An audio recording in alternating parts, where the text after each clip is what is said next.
El Arca de la Alianza.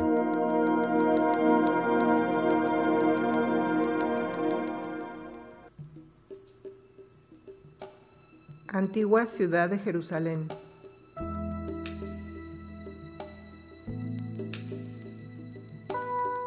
La puerta de los leones.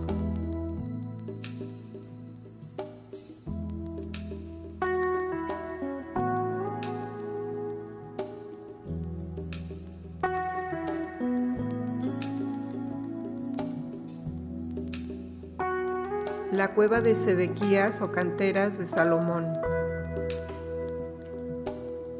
Torre de David, período del Segundo Templo. El domo de la roca o mezquita de Omar.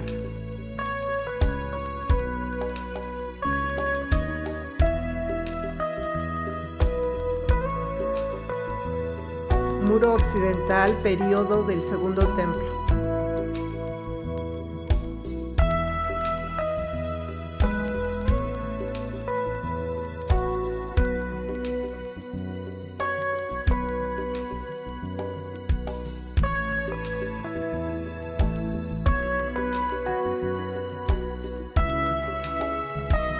Jardín de Getsemaní.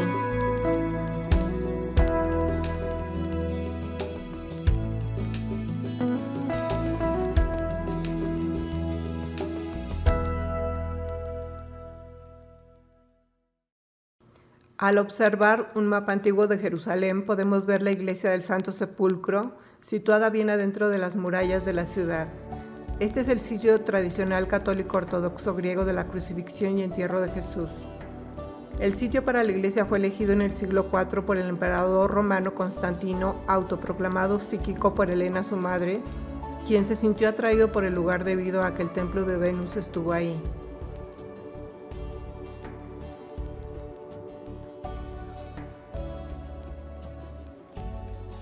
Al entrar en el edificio podemos ver un mural de la crucifixión y entierro de Cristo.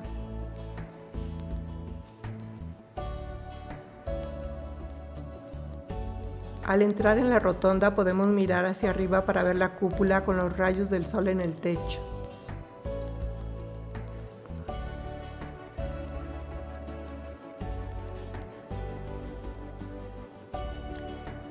Luego nos desplazamos hacia abajo para ver la tumba. Nos preguntamos, ¿es esta la ubicación correcta de la crucifixión de Jesús y el entierro? ¿Este sitio coincide con el relato bíblico? A medida que caminamos hacia la salida, vemos la adoración de la piedra de la unción, donde algunos piensan que el cuerpo de Jesús fue preparado para el entierro. Desde la iglesia nos dirigimos en dirección norte hacia la puerta de Damasco. Estamos viajando a través de un bazar musulmán y es viernes, así que los musulmanes están fluyendo a la ciudad para la adoración. Nuestro destino es un lugar alternativo para el sitio de la crucifixión de Jesús, uno que está fuera de la ciudad.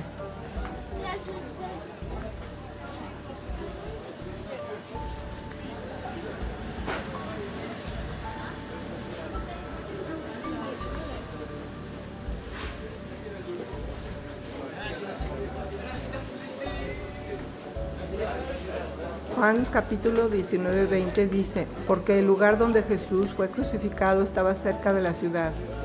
Esto nos dice que Él fue ejecutado fuera de las murallas de la ciudad. Nos acercamos a la puerta de Damasco en el lado norte de la ciudad. Es la más bella de las 11 puertas de Jerusalén. Estos muros se construyeron en el siglo XVI por el turco otomano Süleyman I. Este mapa indica que las paredes actuales siguen la línea de las antiguas murallas de la época de Jesús. Continuando nuestro camino por la Puerta Grande, seguimos encontrando adoradores entrando en la ciudad.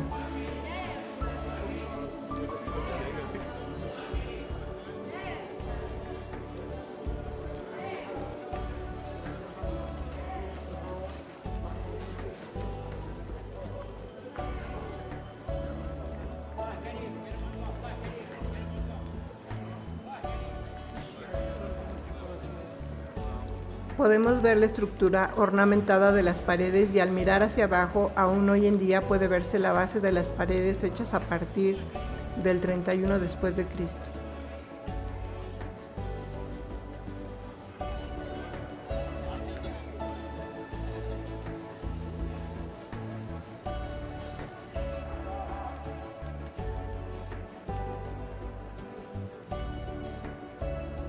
Desde allí nos dirigiremos al noreste a una corta distancia a la zona identificada como Gruta de Jeremías.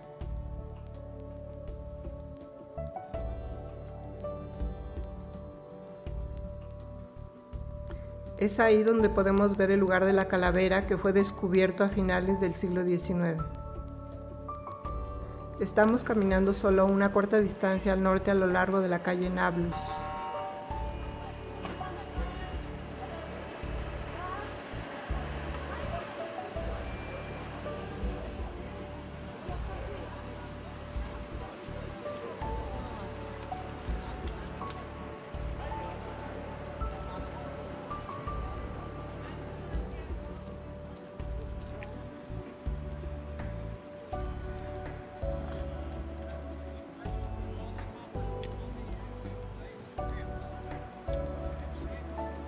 A continuación, vamos al este sobre Konrad Schick y nos dirigimos al territorio de la tumba del jardín.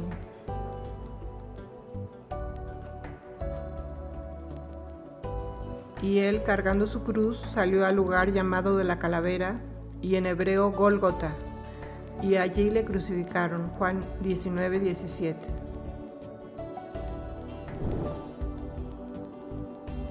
Siguiendo nuestro camino hacia el jardín, llegamos a una plataforma de observación con vista al lugar de la calavera.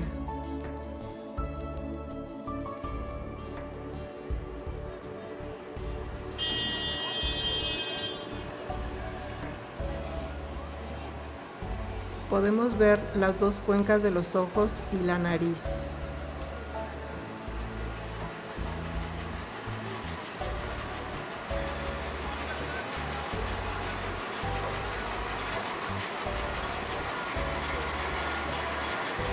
Un perfil lateral del cráneo claramente nos muestra un definido puente de la nariz.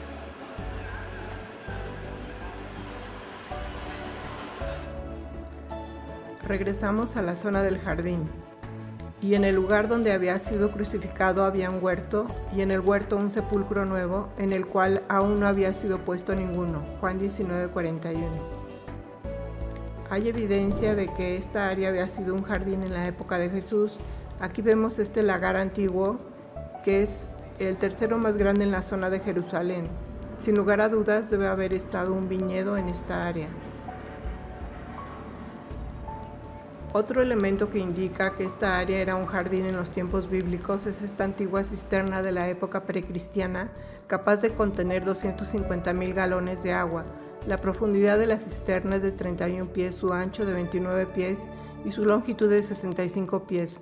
Podemos tener una perspectiva del tamaño en esta foto tomada dentro de la cisterna. Ahora finalmente continuamos nuestro camino hacia la tumba del jardín, donde muchos invitados han llegado a este lugar especial.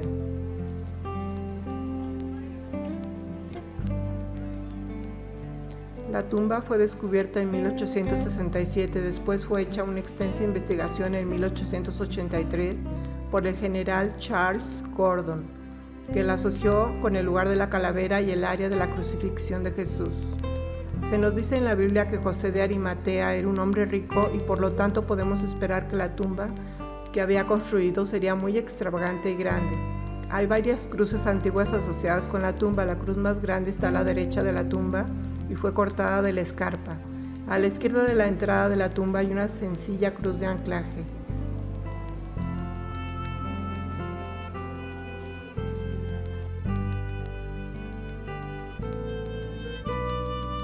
Otra característica interesante es esta depresión que ha sido excavada en la base de la roca por los primeros cristianos para sentarse en la saliente de piedra y practicar la humildad del servicio o lavado de pies. Una piedra grande habría sido rodada en este rastro y habría tapado la entrada de la tumba. Y lo puso en un sepulcro que estaba cavado en una peña e hizo rodar una piedra a la entrada del sepulcro. Entonces ellos fueron y aseguraron el sepulcro sellando la piedra. A la izquierda de la entrada de la tumba está el final de un eje de hierro roto que fue introducido en la escarpa por guardias romanos para evitar que la piedra fuera rodada hacia atrás y abrir la tumba. En la mañana de resurrección, un poderoso ángel celestial fácilmente rompió esta barra de hierro y removió la piedra de nuevo, abriendo la tumba. Pero cuando miraron, vieron removida la piedra, que era muy grande. Marcos 16:4. Midiendo la distancia entre la barra de hierro y el saliente de piedra a la derecha, la distancia es de 13 pies. Este sería el tamaño de la extremadamente grande rueda de piedra. Al entrar en la tumba, la primera cámara a la izquierda es el lugar de los lamentos.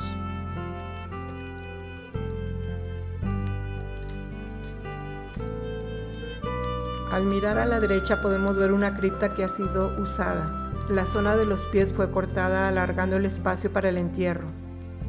Aquí es donde el Hijo de Dios descansó después de haber vivido una vida desinteresada y sin pecado para nosotros. A la derecha hay una cripta sin usar. Entonces miramos de nuevo sobre la cripta usada, donde los ángeles se sentaron en los extremos después de que Cristo había resucitado.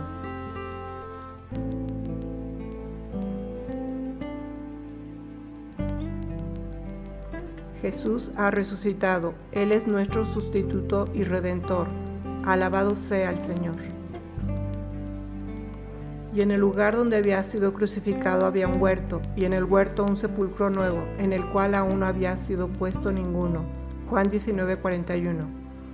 Así que esto es lo que tenemos: el Gólgota, el lugar de la calavera a nuestra derecha, y la tumba del jardín a la izquierda, y en medio tenemos el lugar de la crucifixión de Cristo. Jerusalén fue construido en el monte Moriah, descrito aquí en azul. Aquí es donde Dios pidió a Abraham que sacrificara a Isaac 2000 años antes de Cristo. Dios, en cambio, ofreció a su propio Hijo para ser sacrificado en esta misma montaña. El área marcada en verde es la porción norte de la montaña y la zona más alta de Moriah, donde se encuentra el Gólgota. Esta área es de especial interés. La escarpa de piedra caliza que se muestra aquí tiene en la piedra los cortes romanos que se acostumbraban durante las crucifixiones. A la izquierda hay una ranura horizontal que, según la norma del ejército romano, habría sido exhibida. El gran recorte es donde habría sido colocado el letrero Jesús de Nazaret, Rey de los Judíos. Tiene la parte superior en arco y una plataforma plana. Nuestro equipo de Art Discovery International halló recortes similares en Israel, en Cesarea de Filipo. Tenían la parte superior curva y una plataforma plana donde los letreros o objetos fueron colocados. Y la tierra tembló y las rocas se partieron. Mateo 27:51. Una fisura grande o grieta en el acantilado se inicia en la parte superior de la escarpa y luego se extiende por la cara de la roca. Hoy en día la fisura se ha rellenado. Conecta con los recortes donde los letreros fueron colocados.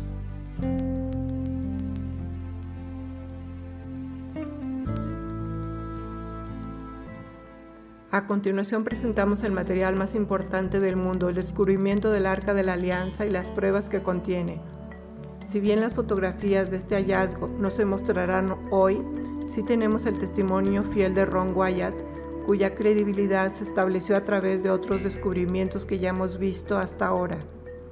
El Señor usó al Sr. Wyatt para encontrar los otros descubrimientos, por lo que podemos confiar en su testimonio con respecto a este, el más importante hallazgo en el tiempo señalado por Dios.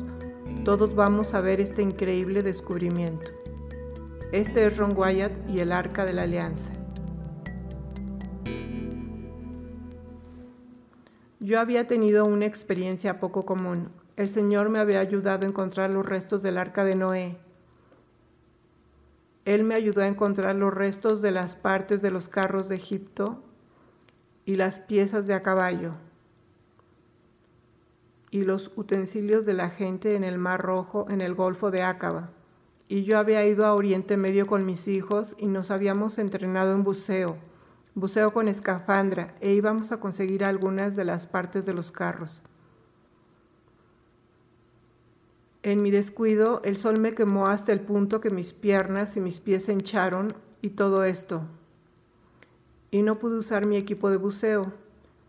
Yo estaba en Jerusalén cojeando y sintiéndome muy, muy adolorido, esperando que llegara la fecha de mi económico boleto de avión para que pudiéramos volar a casa.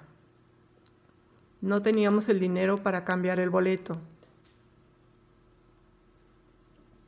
Y durante este tiempo, yo estaba cojeando un poco alrededor de la ciudad. Un día conocí al arqueólogo que estaba a cargo de la zona de Jerusalén allí. Y no tengo idea de por qué debería estar hablando conmigo. Yo no lucía muy presentable y nos estábamos quedando a dormir vestidos en un albergue juvenil. Y estoy seguro de que no olía muy bien.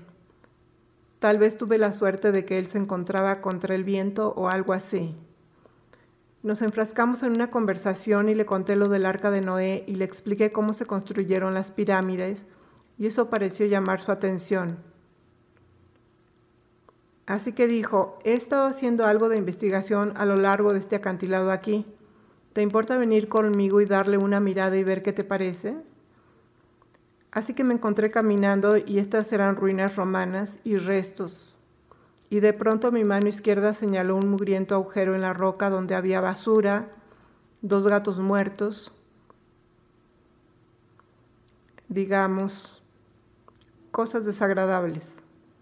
Y mi boca dijo, esa es la gruta de Jeremías y el arca de la alianza está ahí. Este hombre dijo, eso es maravilloso. Dijo, le dejaremos excavar ahí y le proporcionaremos un lugar para quedarse, su comida, su lavandería. Puedo entender por qué dijo lavandería.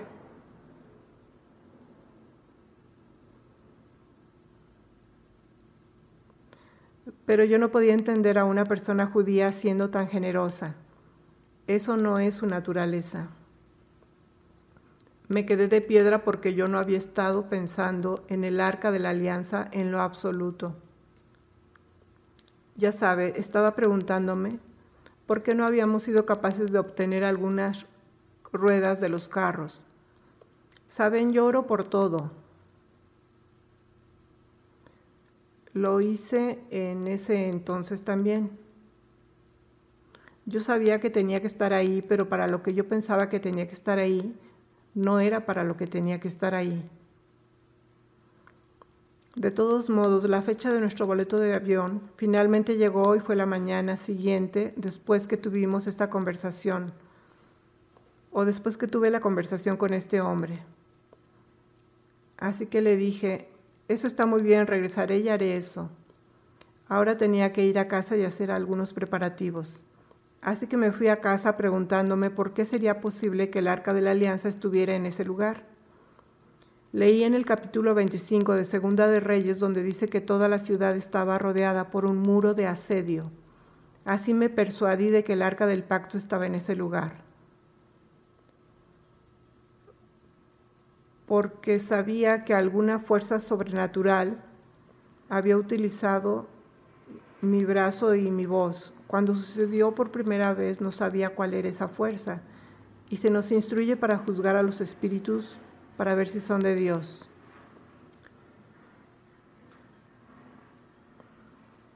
No podemos jactarnos de nosotros mismos y decir cualquier cosa que venga de nuestra boca, porque yo oro que todo lo que hable sea de Dios. Tenemos que comprobarlo con la ley y el testimonio, independientemente de dónde proceda, aún de nosotros mismos. Ahora bien, lo que descubrí cuando empecé a excavar hacia abajo esa pared del acantilado, en primer lugar descubrí los recortes en la pared del acantilado donde se habían colocado los letreros Jesús de Nazaret, Rey de los Judíos. Encontré los agujeros de la cruz en un lugar que no tenía idea que estarían y que era en la base de ese acantilado. Por supuesto, Ahora que los encontramos, nos dimos cuenta que ahí estaba el camino público de los que iban y venían por ahí, el lugar ideal para una crucifixión. Tenía que ser, de lo contrario, los romanos probablemente no lo habrían elegido. Ron Wyatt trabajó durante muchos años en la excavación del Arca del Pacto. Llevó a cabo su trabajo bajo un permiso expedido por la Autoridad de Antigüedades de Israel, pero el permiso no se hizo público debido a la naturaleza y la sensibilidad de la obra. Algunos críticos han dicho que ni siquiera trabajó en los terrenos de la zona de la tumba del jardín, pero como usted puede ver aquí, su presencia estaba bien establecida. A veces habría mucha gente ayudando con la excavación sobre el suelo y por debajo. Reconocemos que el libro de los Macabeos en los apócrifos no es un libro inspirado, pero puede tener alguna información histórica que podemos recoger.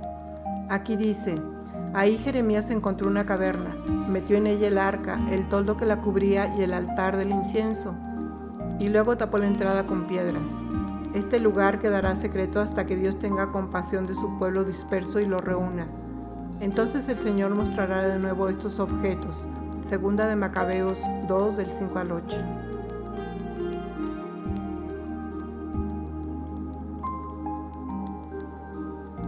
Ahora, cuando Cristo murió y la tierra tembló y las rocas se partieron, se formó una grieta a la derecha y hacia abajo de toda la cara del acantilado, pasando por el lado izquierdo del orificio de la cruz, y la piedra se abrió. Allá abajo, por debajo de 20 pies, Dios había dispuesto que el Arca de la Alianza, con su asiento de la misericordia, imagínese, su trono terrenal, fuera colocado justo abajo, 600 años antes, en el 586 a.C., cuando el ejército de Babilonia destruyó la ciudad. Cuando el centurión metió la lanza en el vaso de Cristo y probablemente en el ventrículo izquierdo para asegurarse de que estaba muerto antes de darle el cuerpo a José de Arimatea, al retirar la lanza, las células separadas de color rojo sangre y el suero de la sangre del Hijo de Dios se derramaron, cayeron a través de esa grieta sobre el asiento de la misericordia, y eso ratificó el antiguo y el nuevo pacto. Avancé en esta cámara que estaba impecable.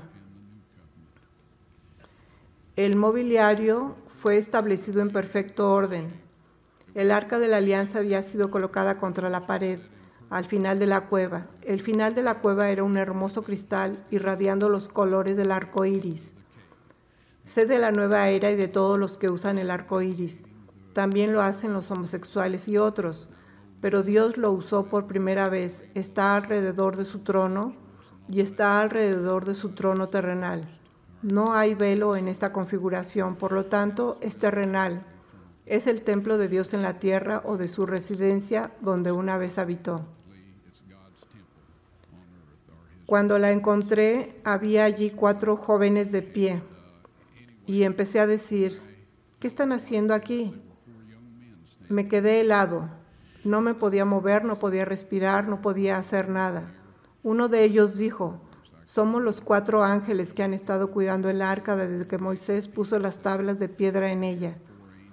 Y me indicaron que preparara mi videocámara con el tripié y la dirigiera hacia el Arca de la Alianza. Y se acercaron y levantaron el propiciatorio. No sé qué tan pesado sea. Nunca he tratado de levantarlo, pero es de oro macizo. Y el ángel dijo: saca las tablas de piedra de allí. Dios quiere que todos puedan verlas. Yo las saqué.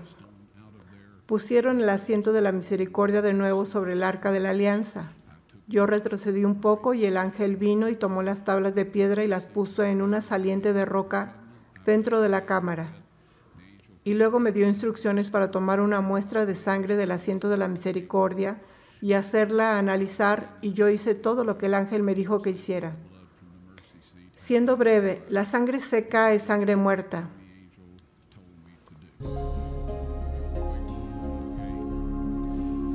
Todo el mundo lo sabe. Se puede probar con la sangre de los faraones, las momias de los faraones. Hay ciertas cosas que pueden hacer, pero no pueden obtener el número de cromosomas por cualquier método que yo conozco. Las cosas van cambiando y yo no pretendo saberlo todo. Sin embargo, sé que no hay manera de que pueda conseguir un conteo de cromosomas de sangre muerta. Usted puede obtener un ADN y algunas otras cosas, pero no un estudio cromosómico. Esto se hace en glóbulos blancos vivos. En primer lugar, para este análisis, llevé la sangre a un laboratorio de Israel. Pregunté a algunas de las personas con quienes trabajo en antigüedades dónde encontrar un laboratorio que hiciera el trabajo fiable y me dijeron tal y tal. La llevé. Solo dije, por favor examine esta sangre y dígame lo que usted me pueda decir al respecto. Dijeron, vamos a reconstituirla, vamos a ponerla en solución salina normal y la mantendremos a la temperatura corporal durante 72 horas con agitación suave. Ese es su negocio y es grandioso. Dije, ahora quiero estar ahí cuando la chequen y dijeron, está bien. Así que yo estaba de vuelta, la checaron y dijeron, es sangre humana, podemos decir eso. Hicieron cualquier prueba que necesitaran hacer y entonces dije, tomen algunas de las células blancas de la sangre y pónganlas en un medio de cultivo y manténganlas a la temperatura corporal por 48 horas. Y ellos dijeron, eso no servirá de nada porque es sangre muerta. Les dije, ¿podrían hacer eso por mí? Y ellos dijeron, está bien, vamos a hacerlo. Así que dije, quiero estar aquí cuando vayan a examinarla. Así que regresé, ellos la sacaron, la examinaron con un microscopio y el técnico llamó al otro de por allá, después llamaron al jefe de allí y estaban hablando en hebreo a 1000 por minuto. Por un momento me miraron y dijeron, señor Wyatt, esta sangre humana solo tiene 24 cromosomas. Todas las personas tienen 46, o sea 23 de su madre y 23 de su padre, 22 autosomas de su madre y 22 autosomas de su padre. Usted recibe una X de su madre y puede recibir una X o una Y de su padre. Esta sangre tenía 23 cromosomas del lado de la madre y solo un cromosoma Y. Vea usted, el niño no podría haberse desarrollado si no tiene los autosomas de la madre. Todas sus características físicas se determinaron por parte de la familia de la madre, de sus autosomas. Su masculinidad se determinó por esta única Y que vino de otra fuente, no de un varón humano. Luego dijeron, esta sangre está viva. Y luego dijeron, ¿de quién es esta sangre?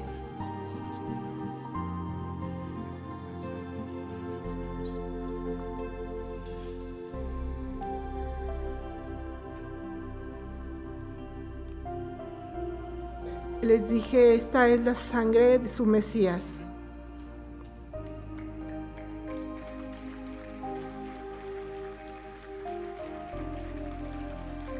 Y les aseguro que la vida de aquellos hombres ha cambiado.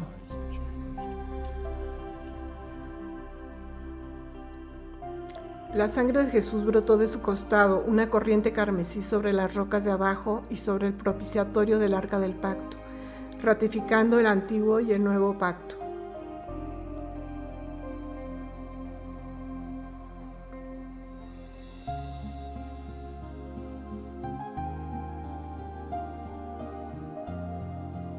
El Nuevo Testamento menciona la sangre oculta en la tierra. Este es Jesucristo que vino mediante agua y sangre, no mediante agua solamente, sino mediante agua y sangre. Y el Espíritu es el que da testimonio, porque el Espíritu es la verdad. Porque 3 son los que dan testimonio en el cielo, el Padre, el Verbo y el Espíritu Santo. Y estos 3 son uno. Y 3 son los que dan testimonio en la tierra, el Espíritu, el agua y la sangre. Y estos 3 concuerdan. Si recibimos el testimonio de los hombres, mayor es el testimonio de Dios, porque este es el testimonio con que Dios ha testificado acerca de su Hijo. 1 Juan 5, 6 al 9. En estos versos se muestra su generosidad. Ahora voy a compartir un par de ellos con ustedes. 1 Juan 5, 8 y 9 dice, y 3 son los que dan testimonio en la tierra, no sobre la tierra, sino en la tierra, es decir, dentro de la tierra, el espíritu, el agua y la sangre, y estos tres concuerdan. Luego en el versículo 9 dice, si recibimos el testimonio de los hombres, mayor es el testimonio de Dios. Y aquí está hablando de la sangre y el agua presentada a nuestros corazones y mentes, a través del poder del Espíritu Santo. Este es el testimonio del Padre y el testimonio de su Hijo. En un juicio en la corte, un testigo da un testimonio y el testimonio se convierte en evidencia o prueba. Así que lo que esto dice en nuestro lenguaje de hoy es que la sangre y el agua sobre el propiciatorio del arca del pacto, el trono terrenal del Dios vivo, es la prueba del Padre a los habitantes de este mundo, que su Hijo indudablemente ha muerto por nosotros y que hemos sido redimidos, y que nosotros podemos venir a Él en el nombre y la sangre de su Hijo, recibir el perdón y la restauración. Y para el día que según consta en el capítulo 22, versículo 14 del libro de Apocalipsis, que dice,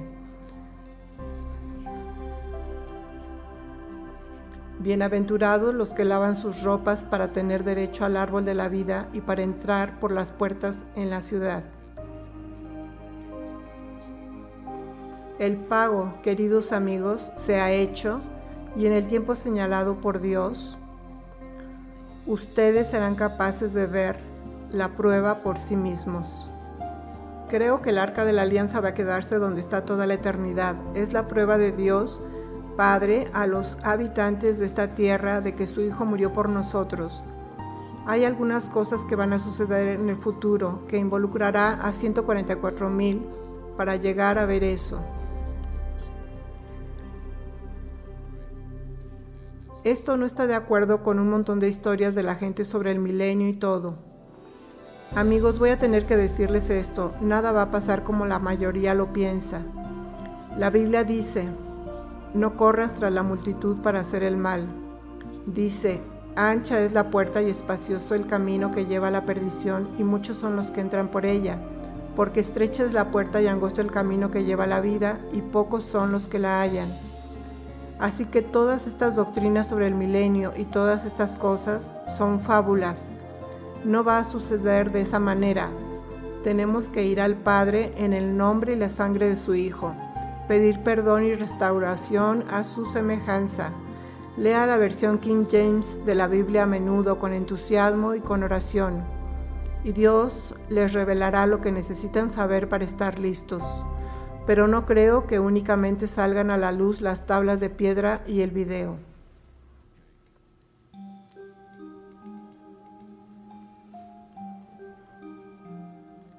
En el Antiguo Testamento se menciona una unción especial sobre el Arca de la Alianza.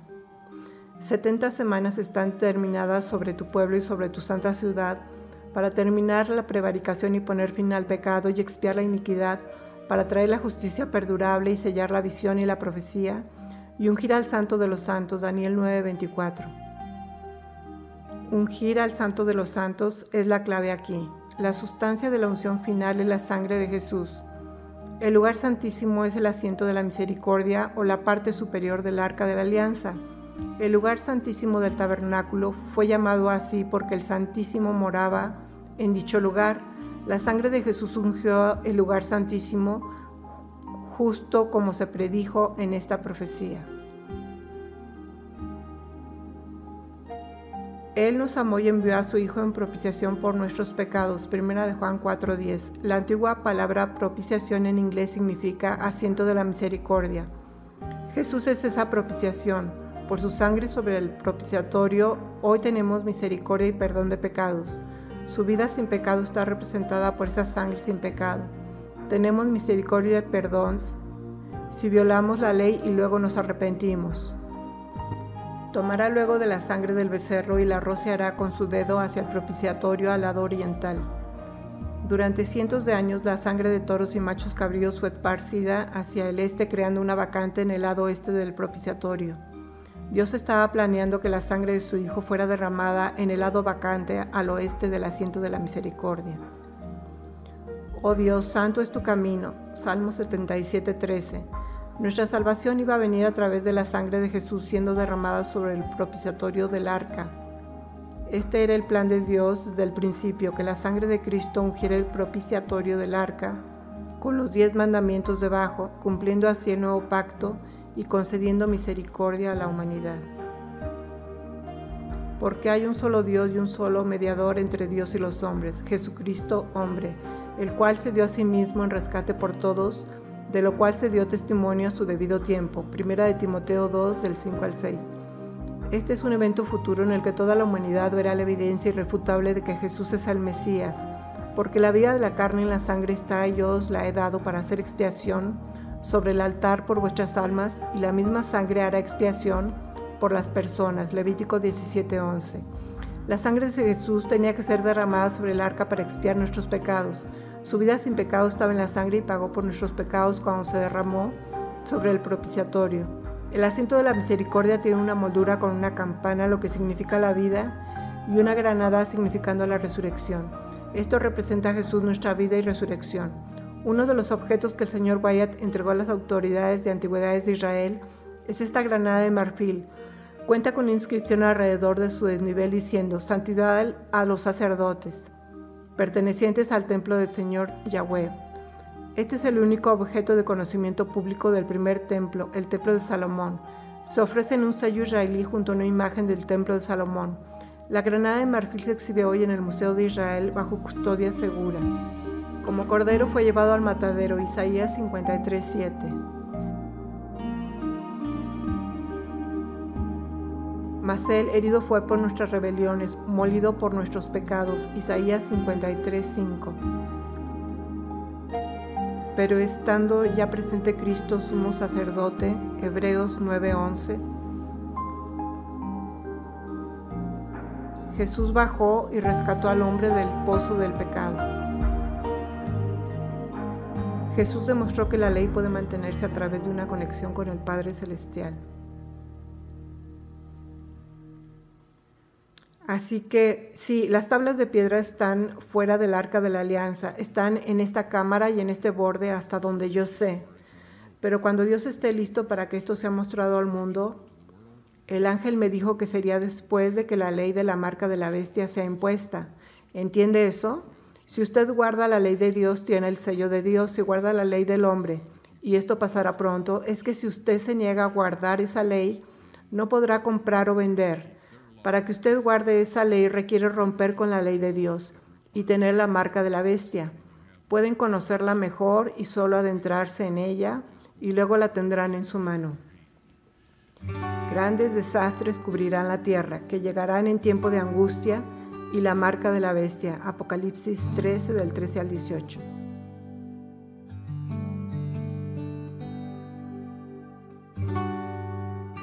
Hay una gran controversia en la actualidad.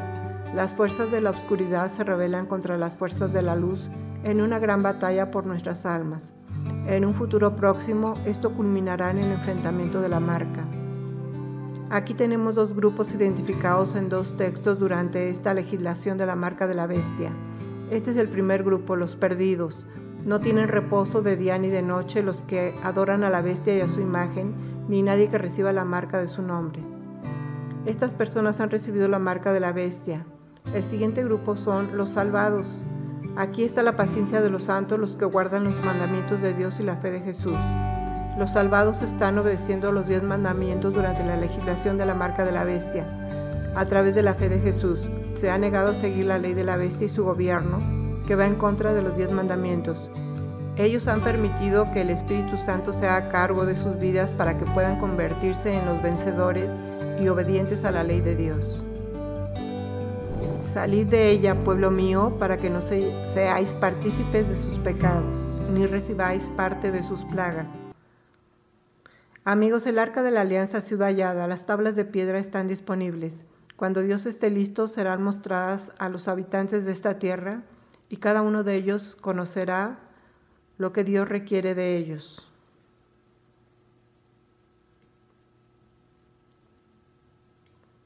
En un futuro próximo, cuando la ley de la marca de la bestia se haga cumplir, obligando a los hombres a violar uno de los 10 mandamientos, o de lo contrario perder su derecho a comprar y vender, los resultados de la prueba mostrando el número único de cromosomas se mostrará al mundo junto con el video del arca y los 10 mandamientos.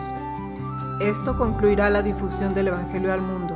Toda la humanidad tendrá que confesar sus pecados en el nombre de Jesús y obedecer los 10 mandamientos a través del Espíritu Santo, o recibirán la marca de la bestia y se perderán. Todos en el mundo estarán en problemas con el gobierno o en problemas con Dios. Cristo entonces volverá para llevar su pueblo a casa.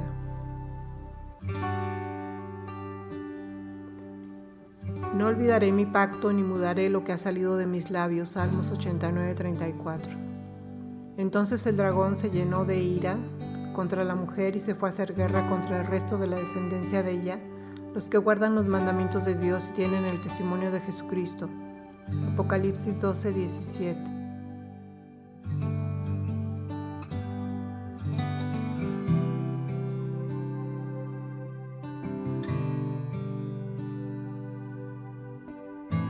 Si me amáis, guardad mis mandamientos. Juan 14:15.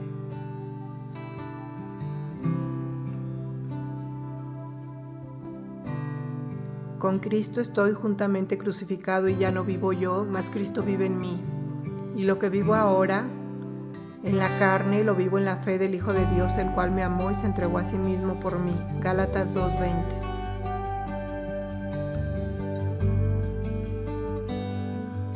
Orad pues que vuestra huida no sea en invierno ni en día de reposo, porque habrá entonces gran tribulación, cual no la ha habido desde el principio del mundo hasta ahora, ni la habrá. Mateo 24:20-21. Porque como el relámpago que sale del oriente y se muestra hasta el occidente, así será también la venida del Hijo del Hombre. Mateo 24:27.